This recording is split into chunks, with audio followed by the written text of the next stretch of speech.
అంటే అది కరెక్ట్ కాదు కదా. ఎస్ ఎస్ మళ్ళీ మాట్లాడదు సార్ మనతో ఫోన్ లైన్ లో ఆమంచి స్వాములు గారు ఫోన్ లైన్ లో ఉన్నారు. వారితో ఒకసారి మాట్లాడదాం. యా ఆమంచి స్వాములు గారు నమస్తే అండి. నమస్తే అండి. బ్రహ్మనాయుడు గారు వినపడుతుందా? యా యా విక్రమ్ గారు మళ్ళీ మాట్లాడు ఒక 2 నిమిషాలు. ఆమంచి స్వాములు గారు ఫోన్ లైన్ లోకి వచ్చారు, ఒకసారి వారితో మాట్లాడదాం. ఆమంచి స్వాములు గారు బాగున్నారా? అవునండి సార్. సార్ ఏంటి ఎలా ఉంది కూటమి పరిపాలన, ఎలా ఉంది? మీరు కూడా జనసేన పార్టీ కూటమిలో భాగస్వామ్యులు, ఏదో జనసేనకి అసలు భాగస్వామ్యం లేదని, తెలుగుదేశం ఏదో జనసేనని ఇబ్బంది పెడుతుందని, మధ్యలో ఏదో డిస్టర్బెన్సెస్ వచ్చాయని, ఇదే మాకు పెద్ద బలం అవుతుందని ఇందాక అంబటి రాంబాబు గారు చెప్పుకొచ్చారు. సో 3.5 ఏళ్లలో ప్రభుత్వం కూలిపోతుంది, మేము వస్తున్నామని జగన్మోహన్ రెడ్డి గారు చెప్తున్నారు. ఏంటి సార్, ఏం జరుగుతుంది? ఏది ఏమనుకున్నా ఒక సంవత్సరంలో అద్భుతాలు జరుగుతాయి సార్. ఓకే, మోదీ గారు లాంటి వాళ్ళ మీదే విమర్శించి ఆయన్ని 75 సంవత్సరాలు అడ్డం పెట్టి దించాలని కుట్రలు చేస్తా ఉన్నారు కదా. ఇవాళ భారతదేశంలోనే కాదు, వరల్డ్ లో భారతదేశం అంటే ఒక పేరు ప్రఖ్యాతులు తెచ్చిన మోదీ గారు ఆయన పరిపాలన అందరు కావాలని కోరుకుంటుంటే, ఈ రోజు ఆర్ఎస్ఎస్ నుంచి కూడా ఆయన్ని కావాలని ఇబ్బంది పెట్టే పరిస్థితి అయిన విధానాలు జరుగుతా ఉన్నాయి కదా. అవును, అట్లానే చెప్పుకుంటా ఉంటారు. కానీ ఒక సంవత్సరంలో అయితే జనసేన పార్టీని గ్రౌండ్ స్థాయి నుంచి కూడా పునాదులు పెంచి పార్టీని అత్యధికమైన శక్తివంతంగా తయారు చేసేదానికి మా అధినేత పవన్ కళ్యాణ్ గారు ఇట్టి పరిస్థితులు ఇచ్చేస్తారు. ఎవరు ఏం చెప్పుకున్నా సరే. ఓకే, కాదు దానిలో అసలు ఆశ్చర్యపోవాల్సిన పనే లేదు. మీ 2 పార్టీల మధ్య చాలా నియోజకవర్గాల్లో ఆధిపత్య పోరు నడుస్తుందని, సో ఈ ఆధిపత్య పోరే వైఎస్ఆర్సీపీ రేపొద్దున అధికారంలో రావడానికి ఉపయోగపడుతుందనేది వైసీపీ నాయకులు చాలా మంది బలంగా విశ్వసిస్తున్నారు. ఈ కాంబినేషన్ ఏంటంటే కూటమి కాంబినేషన్ వాస్తవంగా అయితే చాలా ఎవరు ఊహించండి. పవన్ కళ్యాణ్ గారి కోసం అంటే కాపు కులం అనేది దాదాపు 35%, 30% ఉన్న కులం ఒక విధానంగా ఒకళ్ళకొకళ్ళకి పచ్చగడ్డేస్తే బొగ్గుమని ఉండే పరిస్థితిని ఆయన కోసం తలొగ్గి ఆయన అధికారంలోకి వస్తే అందరు కూడా ఈ సమస్యలు ఉండవు, అన్ని రకాలుగా కూడా బాగుంటుందనే ఆలోచనతోటి ఒక గొప్ప నిర్ణయం తీసుకొని చేశారు. ఈ చిన్న చిన్న ఒడిదుడుకులన్నీ కూడా ఆయన సమర్థవంతంగా ఖచ్చితంగా దాన్ని లైన్ లో పెట్టే పరిస్థితి చేస్తారు.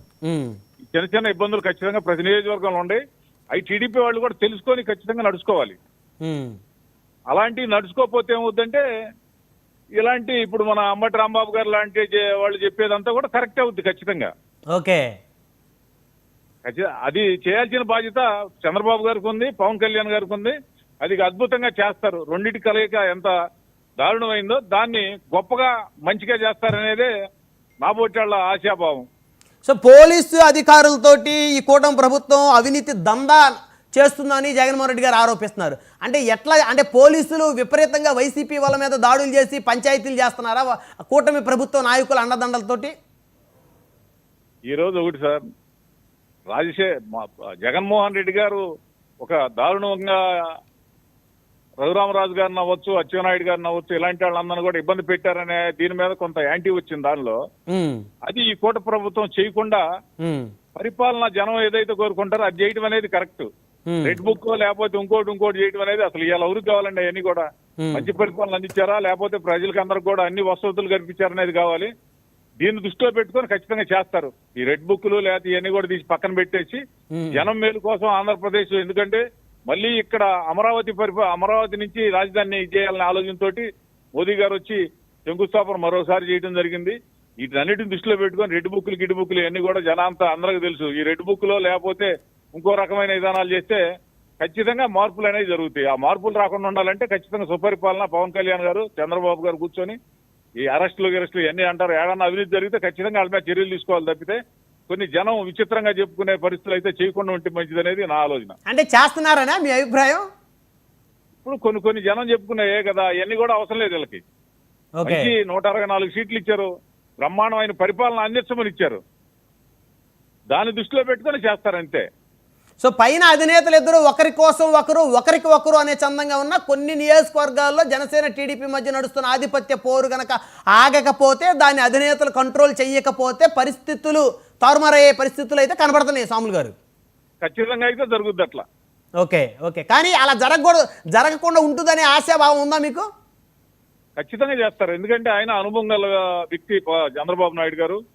మా అధినేత కూడా నిజాయితీ పరుడు. ఒక పార్టీని మోదీ గారు ఆశించినంత దీనిగా పార్టీని డెవలప్ చేయాలన్న ఆలోచనలో ఎందుకు ఉండదు?